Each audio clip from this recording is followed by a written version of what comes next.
म यसरी कट्ठा टाउकोमा राखेर बेसरी घाममा दगुर्दै दगुर्दै डोको बोकी छातीमा हात राखेर के गर्न जाँदैछु त। हेलो गाइस, सबैलाई स्वागत गर्दछु म मेरो मिनी ब्लगमा। र आज मेरो घरमा चाहिँ एउटा विशेष कामको योजना बनाइएको छ। र बिहानै बिहानै लौका जस्तो अनुहार गरेको मेरो दिदीलाई देख्दा मलाई हाँसो उठ्यो। र उता अर्कोतर्फ हाम्रो घरको टमी र रिता मजाले खेलिरहेका थिए र रिताले खुट्टा लतार्दै टमीलाई एकदम जिस्काइरहेकी थिए र भाउजूले कति खेलायो कुकुर भन्नुभयो।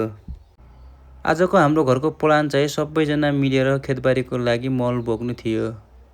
र उता मैले चोचे त रचना निमलको डुप्लिकेट जस्तै देखिन्छ भनेको अङ्कल है अङ्कल भनेर पो गाली गर्छ यार। उता भाउजू पनि मजाले हाँस्नुहुन्छ। फेरि चोचे कहाँ गएछ भने त कुकुरलाई कट्ठामा हालेर पो त्यहाँ जिस्काउँदै रहेछ। फेरि कुकुरलाई बोलाएको, फेरि कुकुर पनि मजाले आउँछ मतिर अनि भन्दैछ अङ्कल अङ्कल त्यो चोचेले मलाई कट्ठाभित्र हाली भनेर पो मलाई यता सुनाउँछ दुःखभरि। चोचे तैँले टमीलाई दुःख दिने भनेर त्यसलाई मैले डोको अड्डाउन लाएँ र मैले पनि मल भकाभक भरेँ।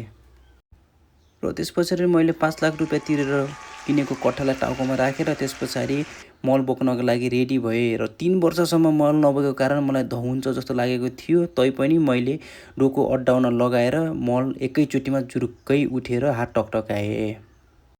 र यतापट्टि हाम्रो बाजेको आजभोलि पेट बढेका कारणले गर्दा अलि कट्ठा बोक्न धौ भइरहेको थियो र टमीले मलाई पनि लैजाऊ है भन्दै पो थियो यार। त्यस पछाडि म लगायत हाम्रो भरत यस्ता घाममा लाग्यौँ हाम्रो बारीतर्फ रोड हुँदै। र त्यस पछाडि ल डोको क्यारी रनिङ गर्नुपर्छ भनेर हामी कम्पिटिसन गर्नतिर लाग्यौँ र बेसरी यस्तो घाममा दौड्यौँ र अन्तिममा मैले जितेँ त्यो कम्पिटिसन।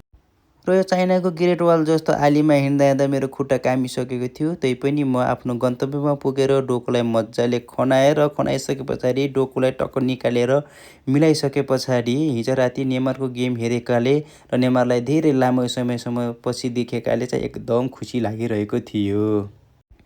जसले जे भने पनि मलाई मेरो गाउँ स्विजरल्यान्डभन्दा कम लाग्दैन र मैले मेरो यो पुरा बालापन नै यही गाउँमा बिताएको कारणले गर्दा मलाई मेरो गाउँ एकदम प्यारो लाग्छ भन्दै आजको ब्लग यही अन्त्य गर्छु।